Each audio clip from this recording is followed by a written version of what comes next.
Okay, for some reason iJot's not letting me get in, so here we go. The good old notebook, which is actually a precursor to this whole topic, right? What's changed in our world, what hasn't, should education models change along with changes in the world?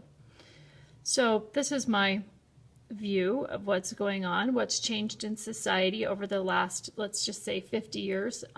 The past 100 years we've seen so many changes, but mealtime with family, that's changed, decreased. Family stability, that's decreasing. People at home, that's decreasing. People traveling, I would say that's increasing.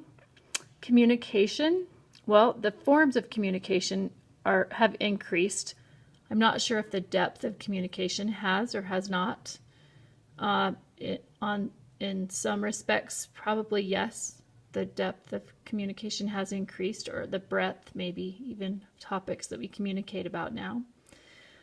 One thing I think too, with these varied communication tools that we have now, it's possible that people can experience kind of a split image. So they're one thing out in society, and then another thing when they're on a screen. So maybe that works for them for the better or the worse. I'm not sure. Okay, down here, what hasn't changed? People. We're still humans. We still have all the needs that humans have always had: transportation, nutrition, sleep. We are all inherently lazy, one religious leader said a few years ago, and I've really found that to be true. It's great to have all these options for students to do at home, but will they do them? There's still just 24 hours in a day. What hasn't changed? I don't believe the goal of education has changed too much. We want people to learn for sheer pleasure. We want to learn for sheer pleasure ourselves. We want to learn to improve our quality of life and the quality of life for others. Okay, so that's what's changed and what hasn't.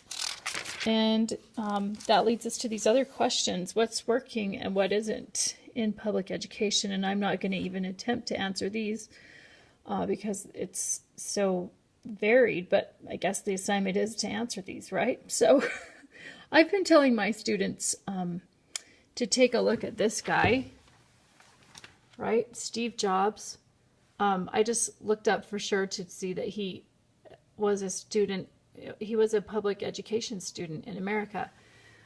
We listed a bunch of major inventions on the board: flight, TV, all these inventions that Steve Jobs has brought about, other things, and they've all come from American minds, many students who were a product of our public schools. So if that's an indication that public school is working, maybe it is. Are there some things that need to be fixed? Certainly. But I loved this initial question.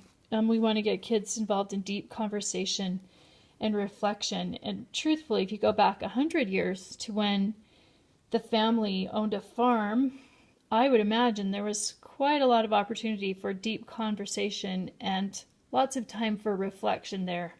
We're not on the farm anymore, but what elements of that can we bring to our classroom today?